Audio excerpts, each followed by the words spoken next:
Ethan Brooks never expected betrayal to arrive on a quiet evening in late June, when the house smelled of fresh laundry, and the sun was melting into the horizon in warm streaks of gold.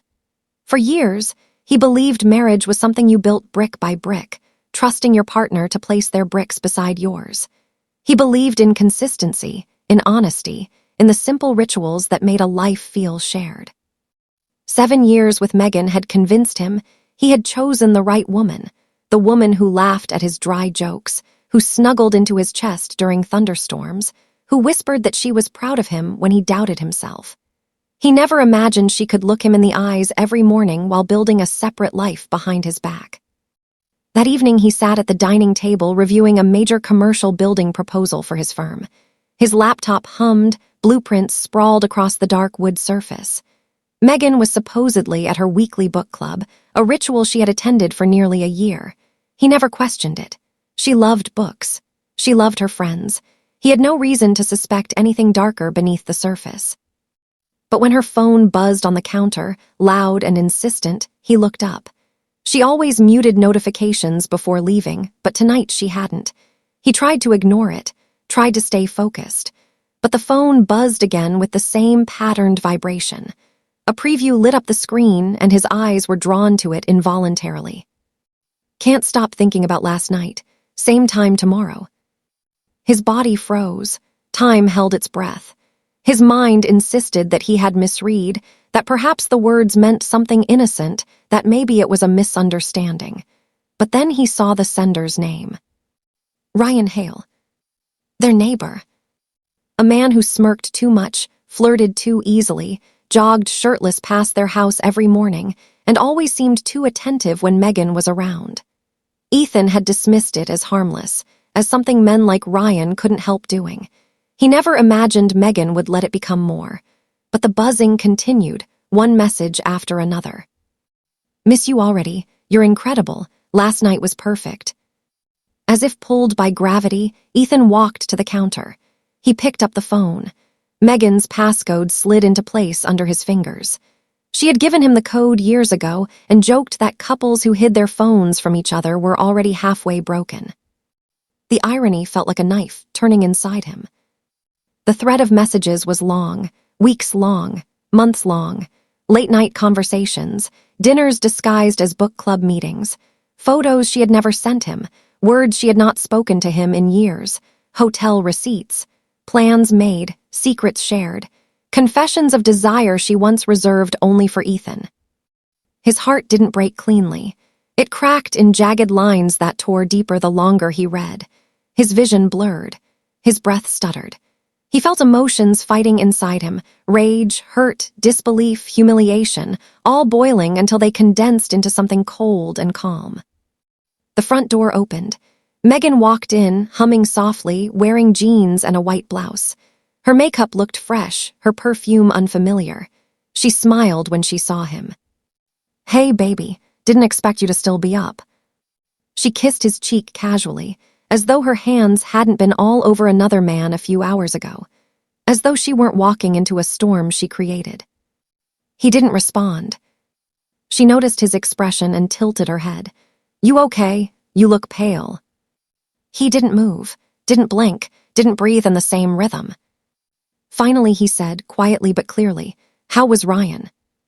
Everything shifted. Megan's face drained of color, her lips parted slightly. The bottle of water in her hand slipped and thudded on the floor. What are you talking about?" He held up her phone. Her eyes widened in pure horror. "You saw my messages," she whispered. "I saw everything." Her voice shook. "Ethan, I can explain." "No," he said sharply. "You can't." She backed away slightly, tears forming instantly. "It wasn't supposed to happen. I was lonely. You've been working late. I felt neglected and—" He slammed his hand on the table. "Do not blame this on me." She broke then, crying hard, reaching for him, begging for forgiveness, promising to end it, swearing she loved him. But her words felt like thin paper against a hurricane. He stared at her like she was a stranger. "You destroyed us," he whispered. He packed a bag. She tried to stop him, grabbing his arm, sinking to her knees, sobbing until her voice cracked. He walked out without looking back. He drove for hours, ended up in a rundown motel where the lights flickered and the carpet smelled like mold. He sat on the bed, shaking with a mix of fury and heartbreak. Everything he thought he knew had been ripped apart. But grief didn't last long. It hardened into something else. A plan. He wasn't a violent man. He wasn't vindictive by nature. But betrayal changes the architecture of your mind. It rewires you. It tears down the soft parts and leaves you with edges sharp enough to cut. If Megan wanted another man, let her have the ashes of what she destroyed. He returned to the city the next morning, but not to Megan. He went to his office and spent the entire day gathering information, bank statements, credit card receipts, email logs. Her affair was messy, lazy, obvious once he looked for it. She had even used their joint account to pay for hotel rooms and dinners. It was financial infidelity layered on top of physical betrayal. He printed everything, organized it, built a case, a binder of evidence thicker than any project proposal he had ever handled. He hired a divorce attorney, Avery Cole, known for being ruthless in negotiations and court. She flipped through the binder and raised a brow. "You came prepared." "I want the upper hand," Ethan said. "You have it," she replied. "You'll walk away clean, she won't." That night he went to see his friend Luke, who installed discreet cameras in Ethan's house. Not for violence, not for exploitation, for truth. Megan didn't know the house was watching her.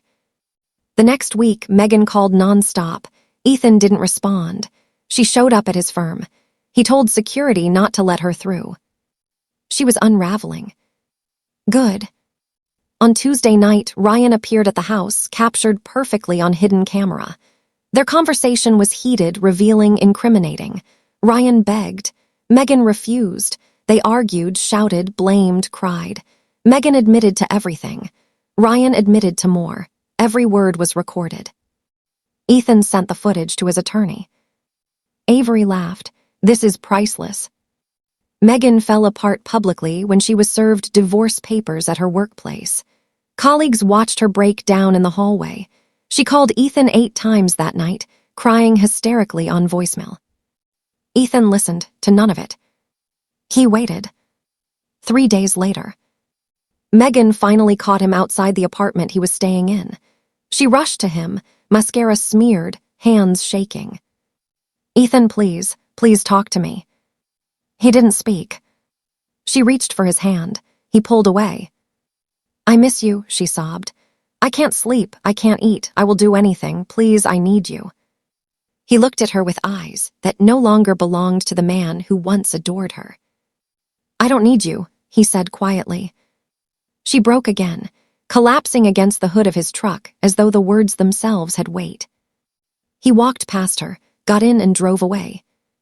But revenge wasn't about a dramatic exit. It was about making sure she felt the consequences of every decision long-term. He froze joint accounts legally. He reclaimed his savings legally. He kept their home legally. He proved financial misconduct legally. Megan moved into a studio apartment across town. She had to sell half her belongings. Ryan tried contacting her again. She blocked him. Rumors spread in the neighborhood. Her reputation cracked. Her friends drifted away. Meanwhile, Ethan flourished. He moved into a new high-rise apartment overlooking the city skyline, joined a gym, focused on work, got promoted, started meeting new people. His life became bigger without Megan in it. Months passed. One autumn evening, he returned to their old neighborhood to pick up some documents from a colleague who still lived there. As he was getting back into his truck, he saw Megan walking toward him slowly, like she wasn't sure if she should approach. She looked thinner, older, tired, hurt. "Ethan," she whispered. He didn't answer. "I heard about your promotion," she said softly. "You always deserved good things." Silence stretched between them. She swallowed, voice breaking. "I just wanted to tell you I'm sorry, really sorry, not the desperate kind of sorry, the real kind, the kind that burns." He looked at her the way you look at a photograph from a life. you no longer belong to. I know, he said simply. She wiped a tear. Do you hate me? No, he said. I don't hate you. I just don't remember how to love you anymore. Her breath hitched. She nodded slowly. I hope you find someone who never makes you doubt yourself. I will, he said, and smiled gently but firmly. And I hope you become someone worthy of that too. Her tears fell harder at that, because Ethan wasn't being cruel. He was being honest. She whispered, Goodbye, Ethan. Goodbye, Megan. She walked away, shoulders trembling, disappearing down the sidewalk. He watched her leave with no pain, no longing, no regret. Revenge wasn't supposed to leave you triumphant. It was supposed to leave you free. And he finally was.